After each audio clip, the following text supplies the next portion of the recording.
मैंने yes bank के जो आप यस बैंक के बारे में, यस बैंक ऑलरेडी ले रखा है आपने? हाँ, ऑलरेडी मैंने 25,000 शेयर ले रखे हैं यस बैंक के, 13 रुपए 50 पैसे में। और हाँ। इसमें 1 लाख शेयर लेने की इच्छा है। तो इसमें बताइए आपकी अभी लेना ठीक क्यों रहेगा यस कि बैंक? क्या है? प्रमोटर बनने का मूड है क्या धीरे धीरे करके? इतना एग्रेसिव यस बैंक पे बुलिश क्यों हो आप? क्यों? अच्छा, पहले ये यस बैंक 13.5 पे कब लिया था और क्यों लिया था रेखा जी? 1 महीने पहले लिया था। और हम्म। बहुत कम में मिला इसलिए लिया था। अच्छा, ये कम में क्यों लगा आपको? क्योंकि यस बैंक कभी 4 डिजिट का हुआ करता था इसीलिए कि अब तो 13 रुपए में मिल रहा है तो ले लेना चाहिए, ऐसा है ना? हाँ हाँ हाँ। हाँ। तो मानस जी, क्या वाकई ये कम में मिल रहा है क्या? यस बैंक 13 में सस्ता है क्या? और मैम ने जहां लिया वहीं पे है अभी वैसे? 1 महीने पहले खरीदा था तो लकीली यस बैंक में बहुत ज्यादा वॉलेटाइल काउंटर हो जाता है कभी कभी, आजकल बड़ा पस्त पड़ा हुआ है लेना, और 75,000 शेयर चाहती हैं।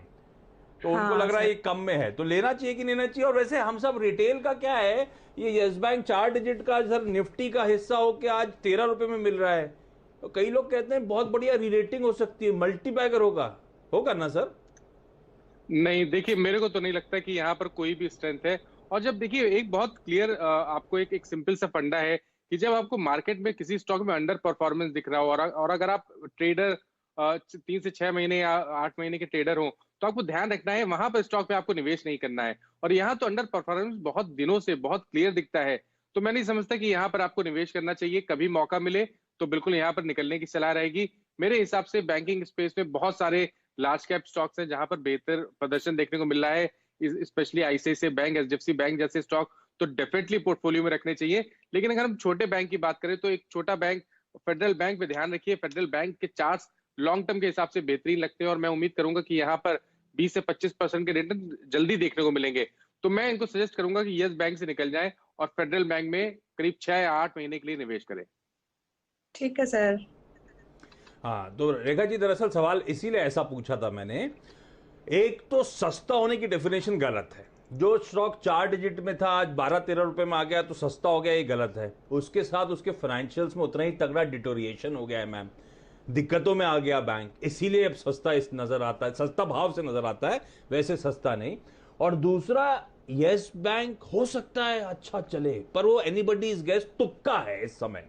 तो तुक्के पे ना इतना एग्रेसिव बेट नहीं कर सकता। 25,000 तो ऑलरेडी ले लिए थे, 75,000 और ले लूं उस तुक्के पे, तो पोर्टफोलियो का एक रिस्की बेट होता है मैं मानता हूं, पर एक लिमिट में होता है। कुल पोर्टफोलियो का कुछ परसेंट, बड़ा पोर्टफोलियो तो 2-5%, उससे ज्यादा रिस्क नहीं ले सकता पोर्टफोलियो में। तो इतना एग्रेसिवली ऑल इन इस तरह के रिस्की स्टॉक में जाना गलत होगा। तो आप वैसे ही बहुत एग्रेसिवली बेट कर रही हुई हो और माना सही कह रहे हैं।